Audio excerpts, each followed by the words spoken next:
time to come out tonight to talk about some of the state test results for your students and for your children. For those of you who do not know me, my name is Mr. Sinacor. I'm the principal at this school. I've been the principal here for 2 years. So let's go ahead and talk about some of the data that we have. On our agenda, we're going to be talking about the 4th grade ELA results from the past 3 years, the 4th grade math results for the past 3 years, and some strategies and techniques to help some of your students in the class, and some techniques to help at home. Any questions or concerns, you could write them down. I have a piece of paper and a pencil on each one of your desks. So here we have 4 different tiers, or you could say 4 different levels. Tier 1 or level 1 being the students who are struggling, and tier 4, the students that are close to proficiency. I will have a slide of this and a link so you could read all the definitions. They are right off the New York State website. Okay, so here we have our ELA results. Right here we have level 1, level 2, level 3, and level 4, and our proficiency. We're going to be talking about the 2019 and 2020 right now, and that was our COVID year. So the results are not as accurate as we want them to be, and there was not many kids in school that year, and we know about the pandemic, so the results are not as accurate. Right here, we're going to talk about the 2020 to 2021 school year. As you can see, there was about 4 students at level 1, and since the pandemic, this year, the 2021-2022 school year, there's now 10 students at the level 1, and that is not great. We have more students at the level 1 than we did in the past years, and that is not your fault, teachers, and that is not your fault, parents. It is the pandemic. As long as you teach them the strategies and skills that they need, they will further advance in the future. Let's look at our level 2 students. Level 2, last year, we had about 9 students at level 2. This year, it jumped all the way to 24. Again, that is not the greatest. It is because of the pandemic, and it is not your fault. That is why we're meeting here tonight, to talk about what we can do to help our children and our students. Level 3, there was about 12 students or 13 students at level 3. Now there is about 19. I know this is going to sound confusing, but now that is better. We want more level 3s and we want more level 4s. We do not want more level 1s and more level 2s.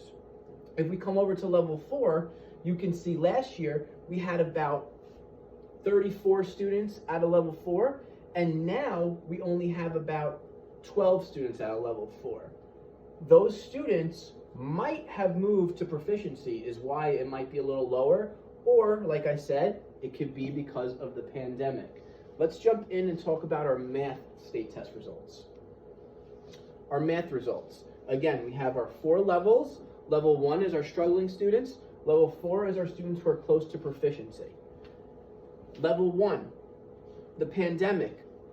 It actually shows that last year there was about 12 students who were struggling, and now this year we have about 9 students. So that is actually good. We are seeing a decrease in level 1, and like I said before, level 1 and level 2, we want to see this graph decreasing.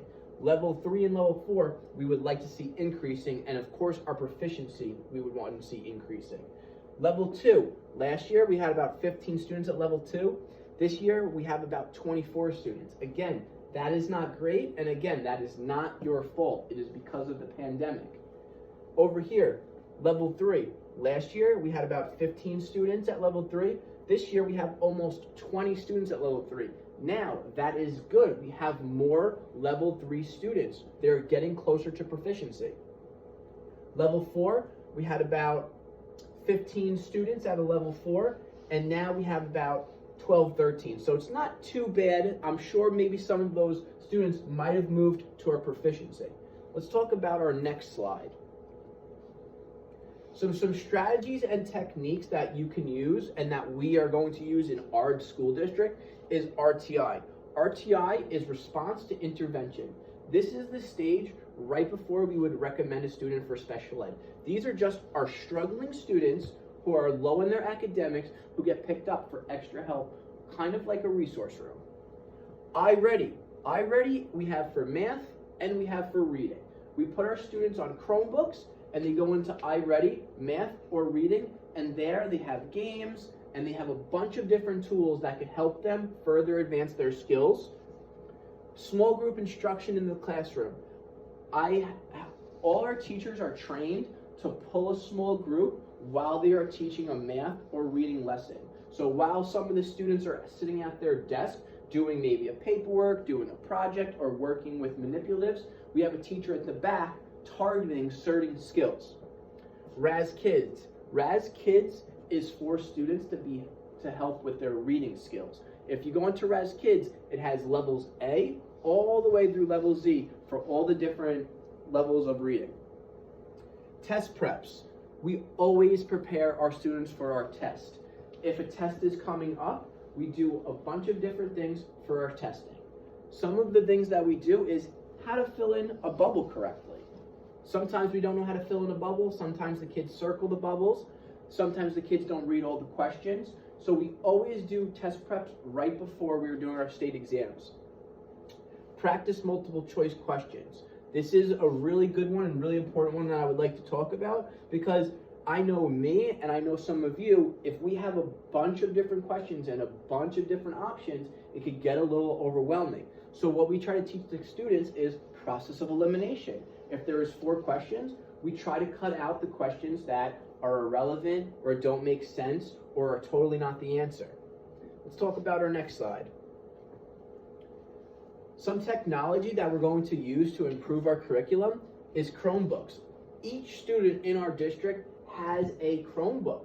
They are sent home with a Chromebook with all the apps and all the tools and strategies that they need to be further advanced in their skills. iPads. We have iPads here as well. The iPads do not go home though. The iPads do stay in school, but the students do get a chance to go on the iPads during math centers and ELA centers. We have our smart boards for our students to come and interact with our smart boards. Nobody likes to sit down and do nothing, so sometimes it's nice to get up and move around. Actually, why doesn't everyone stand up for a second? I want everyone just to move one desk over. I know some of you were dozing off a little, so I had to, move people around the room just a little. And lastly, like I spoke about before, iReady. iReady is one of my favorite tools to further advance our students. It has math and reading, and it goes based off what they know. If it's too hard, it will go on to their level for them.